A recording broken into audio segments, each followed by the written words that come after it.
आप सबको मेरा प्रणाम। मैं हूं रुद्रशेखर जोशी।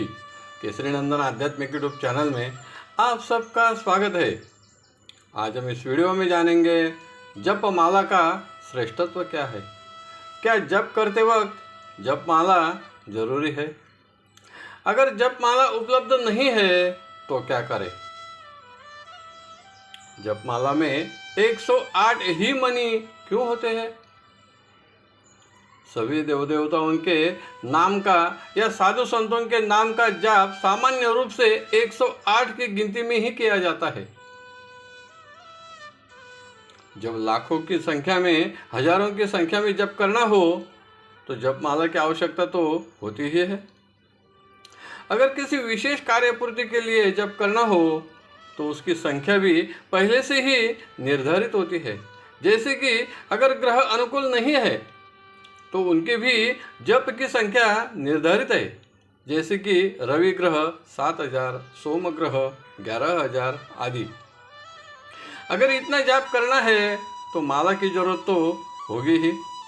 और यह जप संख्या अकेले पूरी करना भी संभव नहीं है, असंभव हो जाता है, क्योंकि सभी को समय का अभाव होता ही है। इसलिए गुरुजी, पुरोहित, पंडित जी इनसे जब कम समय में या 1-2 दिन में पूरा कर सकते हैं। जप माला फेरे तो कैसी, इसका भी शास्त्र है। जप माला मध्यमा की उंगली पर रखकर मणि को अंगूठे से अंदर की ओर खींचना चाहिए। उसे तर्जनी या अंगूठे के पास की उंगली का स्पर्श नहीं होना चाहिए। और जप माला में जो मेरुमणि होता है उसे पार नहीं करना चाहिए। तर्जनी से पितरों को गंध लगाया जाता है या पितृतर्पण विधि में इसका कार्य होता है। इसलिए जप माला फेरते वक्त तर्जनी का स्पर्श नहीं होना चाहिए। इसके लिए बाजार में गोमुखी मिलती है। कई पंडित जी इसी के अंदर माला रखकर और तर्जनी की उंगली गोमुखी से बाहर निकालकर ही जाप करते हैं। अगर आपने किसी साधु संत सद्गुरु से मंत्र लिया है और उसका जाप नित्य करते हो, लेकिन किसी कारणवश आप बाहर गाँव है या वहाँ 1-2 दिन ठहरना है, तो केवल दोनों हाथों की उंगलियों से गिनकर भी जाप कर सकते हैं। अगर आपके पास जप माला उपलब्ध नहीं है तो आप दोनों हाथों से गिनकर जाप कर सकते हैं। हाथ की हर उंगली को 3 पैर होते हैं। दाएं हाथ के अंगूठे के पास की उंगली के पहले पैर पर अंगूठा रखें और भगवान का नाम ले, फिर दूसरे पैर पर। ऐसे 12 पैर जब हो जाएंगे तो बाएं हाथ के करांगुली के पहले पैर पर अंगूठा रखें। ऐसे 9 तक करें, यानी 12 गुना 9 108 की गिनती पूरी हो जाएगी। लेकिन सूतक, वृद्धि या स्त्री का मासिक धर्म या अन्य किसी कारण से घर में अशौच है तो जप करना बंद करें। पूर्ण शुद्धि के बाद ही जप करना चाहिए। अगर जप संख्या ज़्यादा है, 4-5 घंटे तक बैठना है, तो कभी कभी चाय फलाहार के लिए या अन्य किसी कारणवश बाधा आती है तो वह पूरा करके फिर हाथ पांव धोकर बैठ जाए। लेकिन तब प्रायश्चित्त के रूप में एक माला का जाप ज़्यादा करना चाहिए और उसे गिनती में नहीं लेना चाहिए। तुलसी, रुद्राक्ष जैसे पवित्र वृक्षों से निर्मित मणियों की माला से जप करने से जप के साथ साथ मन भी पवित्र हो जाता है। तुलसी की माला से जप करना भगवान विष्णु जी और उनके अवतार जैसे कि प्रभु श्री राम जी, श्री कृष्ण जी, श्री विठ्ठल जी, इन्हें प्रसन्न करने के लिए तुलसी की माला से ही जप करें। भगवान शिव जी, श्री गुरुदत्त, श्री नवनाथ आदि देवों के लिए रुद्राक्ष की माला से जप करें। धन, धान्य, ऐश्वर्य या किसी विशेष कामना पूर्ति के लिए जप करना है तो स्फटिक की माला से जप करें। इस जप मालाओं में 108 ही मणि क्यों होते हैं, इसके भी पीछे शास्त्र है। यह संख्या ऋषियों ने पहले से यानी हजारों साल पूर्व ही निर्धारित की है।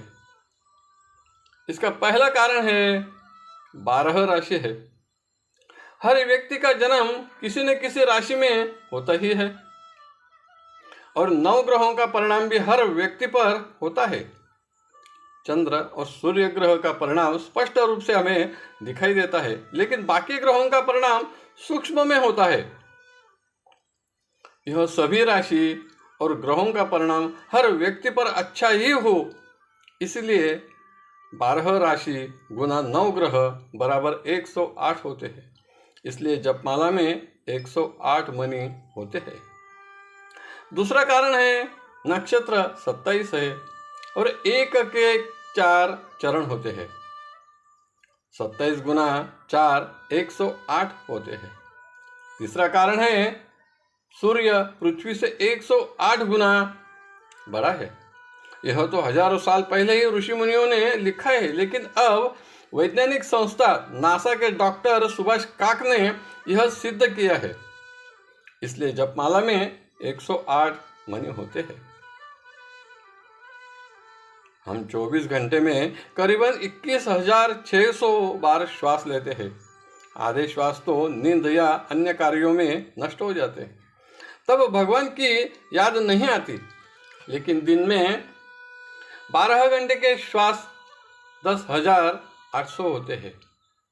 इसका केवल 1% 108 होते हैं। कम से कम इतनी बार तो दिन में भगवान का नाम तो लेना ही चाहिए। जपमाला में 108 मणि होते हैं।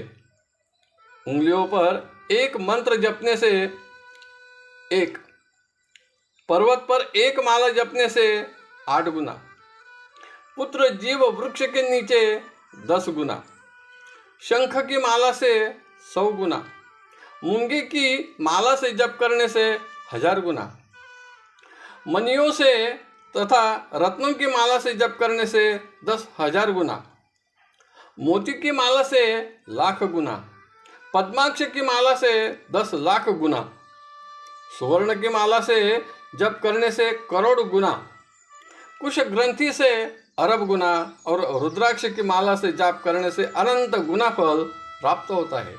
ऐसा लिंग पुराण अध्याय 85 श्लोक 109, 10 और 11 में वर्णित है। जब कार्य में अंगूठा मोक्षदायक है, तर्जनी शत्रुनाशक है, मध्यमा धनदायक है, अनामिका शांतिप्रद है। पूर्वाभिमुख जप वशीकरण प्रयोग में, धन प्राप्ति के लिए पश्चिम मुख, शांति प्रयोग में उत्तर मुख और तामसी कार्य के लिए दक्षिण मुख बैठकर जप करना चाहिए, तभी लाभ प्राप्त होता है। यह सभी जानकारी लिंग पुराण, तंत्र सार ग्रंथ और भगवान नाम ग्रंथ से संकलित करके इस वीडियो में प्रस्तुत की है। आपको अगर अच्छी लगी तो ज़रूर लाइक करें, शेयर करें, सब्सक्राइब करें। धन्यवाद। नमस्कार। जय केसरी नंदन।